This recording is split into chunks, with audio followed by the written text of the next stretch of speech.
Primal Chaos. Hey guys, Primal Chaos here. Welcome to the channel. So,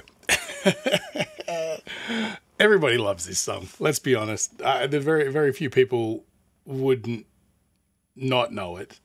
And even the ones that don't know it, if you played it for them, they'll be like, oh, okay, that song, right? It's been sampled and covered a bunch of times. I think Eminem used it. But the thing that I love most about this song is the backstory and how there's all of these interpretations of, you know, it was about Phil Collins witnessed someone drowning and he couldn't save them, or, you know, someone who drowned who attacked his wife, or, you know, something. And there's all of these dark stories and mystique surrounding the song. Really, he just wrote it after his divorce and he was going through some shit. So it's an interesting thing where the what's the word? Like the legend of the song is kind of even bigger than the reality of the track. Even though it's a global phenomenon, it's a massive hit. You know, there's something about Phil Collins. He was real pivotal in essentially creating the sound of the 80s, like specifically the drum sounds and stuff with gated snare drums. What you basically do is you take a drum, and a drum through a microphone actually sounds pretty lackluster. It's just like like that, you know, like a snare drum. So then you'll do that, and then you'll put a big reverb on it. So now it sounds like it's in a stadium, and you go, poof, you know, which is really interesting. But sometimes a lot of that can just sort of muddy up the mix a little bit. So what you can do is you can add a noise gate effect onto the drum sound. So what a noise gate does is it's got a threshold level that when the volume of the sound drops over time to hit that threshold, the gate closes and it stops the sound, right? So you can set that to whatever you want. But in the case of, like, you know, a snare drum, you can tune it so that it plays the reverb, but only for a period of time until it gets quiet enough, and then it chops it off. So then what you get is, rather than getting like a poof sort of sound, you get a poof and it stops, right? And if you hear 80s drums, they get like a poof, poof, poof. The snare drum sounds really big and fat, but short, right? And so that was something that was really pivotal in defining the sound of, you know, Phil Collins and Genesis, right? And then it just became the standard operating procedure. Phil Collins, you could talk about forever. He's an amazing guy, had an amazing career. But this song in particular was the one when people think of Phil Collins, a lot of times this is what you think of. So enough about him. We're here to talk about voice play.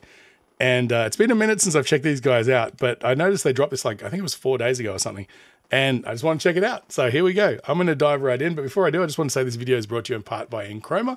Enchroma makes glasses for colorblind people like myself. So if you or anyone you know is colorblind or think you might be, jump on the link in the description. It'll take you to a website where you can get a free eye test, find out exactly what kind of deficiency you have.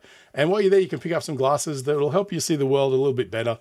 I love mine. I use them every day, and I'm constantly surprised by the colors of the richness of some things. Enough about that. Let's jump in. In the Air Tonight, voice play featuring Jay Nunn again, and Phil Collins cover. Here we go.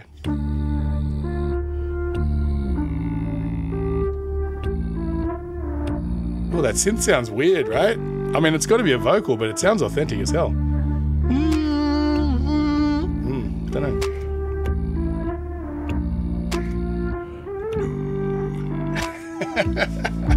I can feel it coming in the air tonight. Oh Lord. What an iconic melody line. And I've been waiting for this moment for all my life. Oh Lord. Can you feel it coming in the air tonight? Oh Lord. Oh Lord. Oh Lord. Oh Lord. Oh Lord. Oh Lord. Well, if you told me you were drowning, I would not lend a hand. Oofed. I've seen your face before, my friend, but I don't know if you know who I am. Well, I was there and I saw what you did. I saw it with my own 2 eyes. So you can wipe off that grin. I know where you've been. It's all been a pack of lies.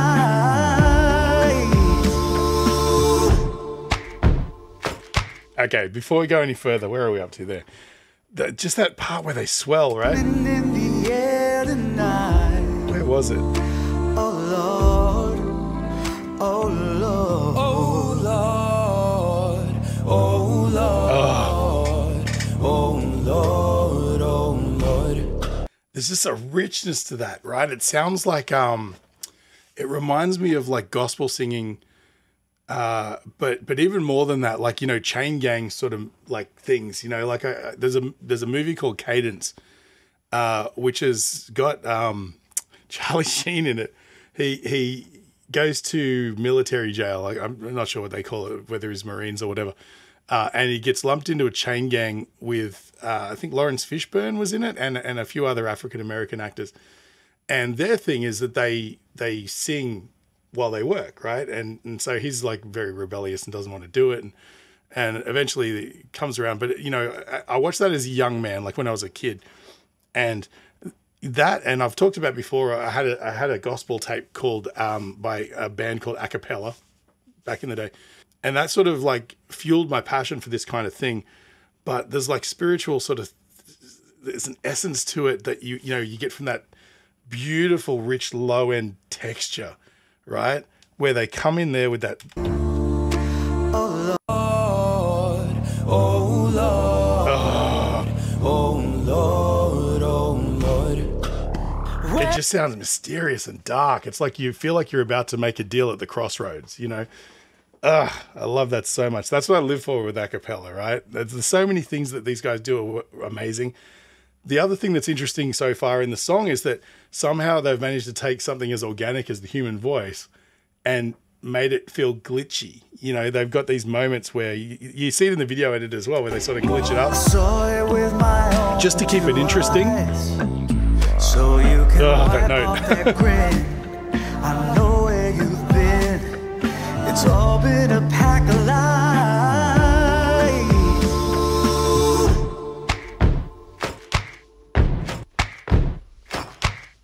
And I can feel it coming in the air tonight. Oh Lord, well, I've been waiting for this moment for all my life. Oh Lord, I can feel it coming in the air tonight.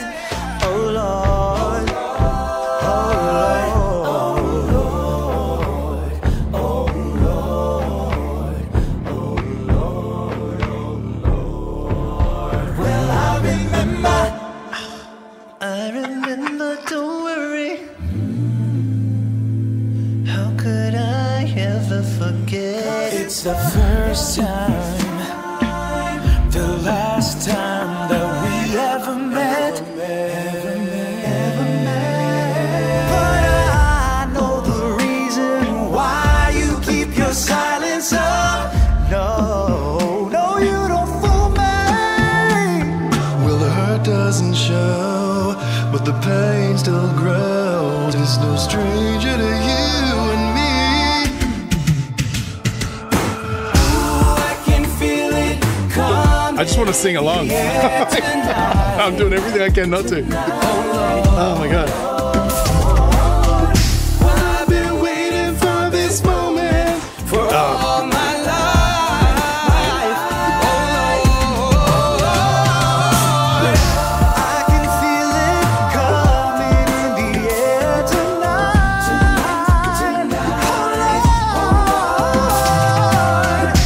I've been waiting for this moment I like that. all my life. Yeah. I can feel it coming in the air. That's cool. How could I ever forget? I can feel it. That's cool too. Tonight. How could I ever forget? Coming in the air tonight. I can feel it, Lord. Hang on. What was that note? I can feel it, Lord.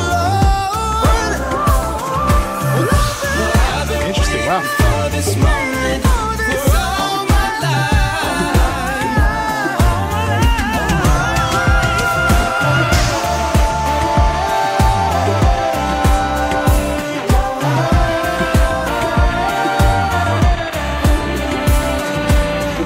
Well, I've been waiting for this moment for all my life. I'll never get used to that. Oh Lord, I've been waiting for this moment for all my life.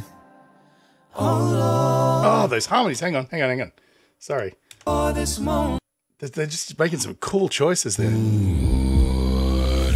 I've been waiting for this moment for all my life. Oh Lord, Just really subtle harmonies.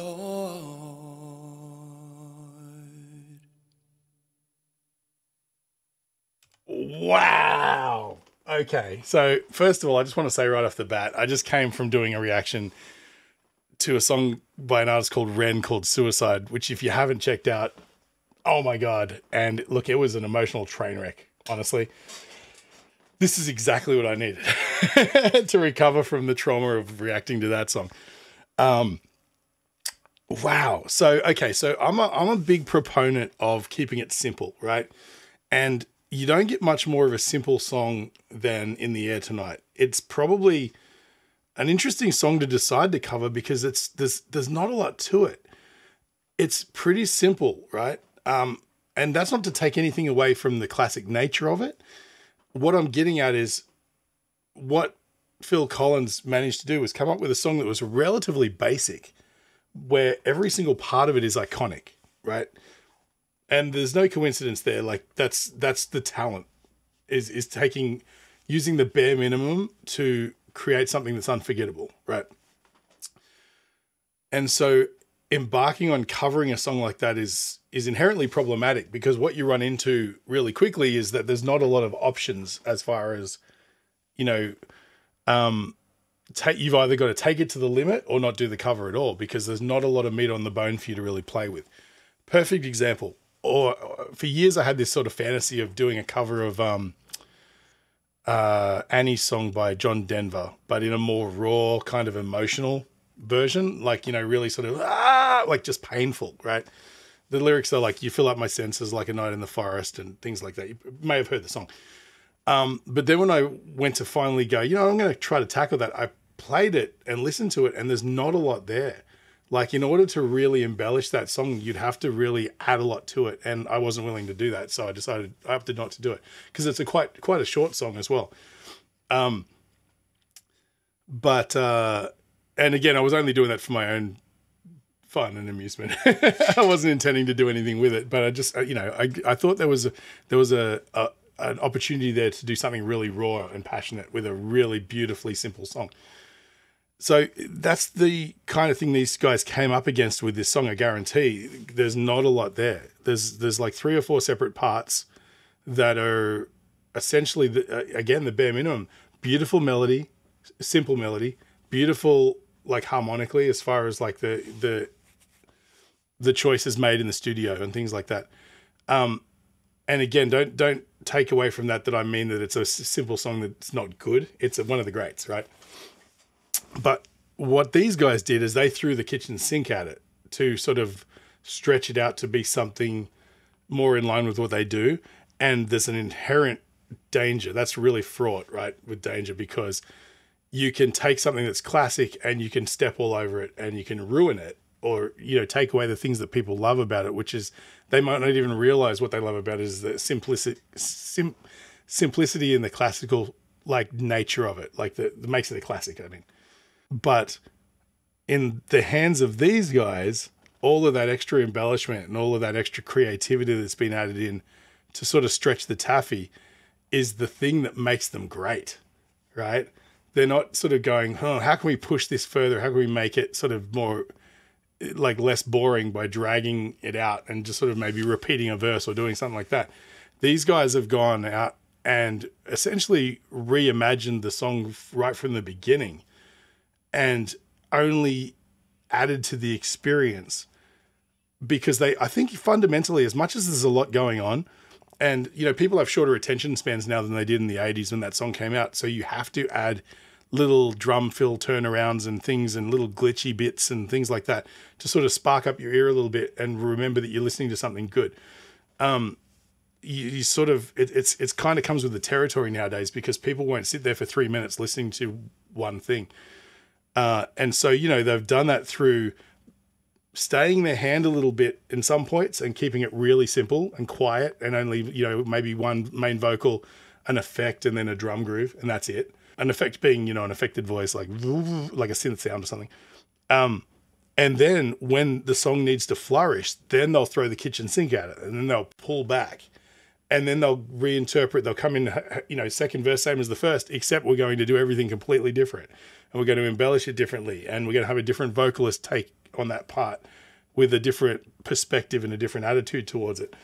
And then, you know, everybody gets to show off their strengths as well, which is something that, you know, you might not necessarily, if you interpreted the song as written, you might not get an opportunity to do that. So it's kind of important that they do that. So, you know, we get Jeff's like incredible low notes and, you know, the other guys get to demonstrate their high sort of more lyrical melodic interpretations and things like that.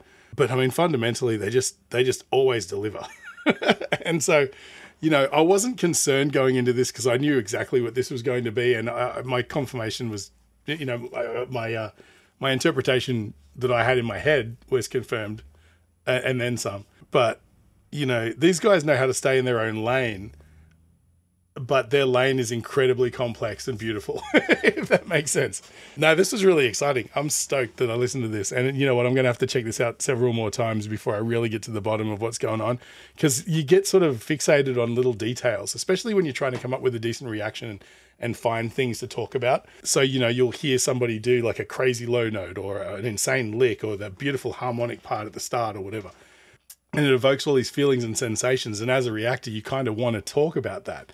But you sort of lose track of the overside of the thing. Whereas if I was just sitting in a bar somewhere and this was playing and I was just absent-mindedly listening to it and I'm just getting the overall picture, it would be a completely different song. So, you know, I got to do my homework and listen to this again 100 more times to really sort of get the flavor and the feel of it. But man, you know what? I got to say, I have an enormous amount of gratitude to the community of people, you know, a cappella fans and stuff like that, that sort of hit me up in the comments and push me in these directions because, you know, I mean, I started out always being a fan of Pentatonics, but I had no idea that like Voice Play existed and several other acts that I've reacted to now. And I would have been missing out on so much just raw artistic beauty, you know.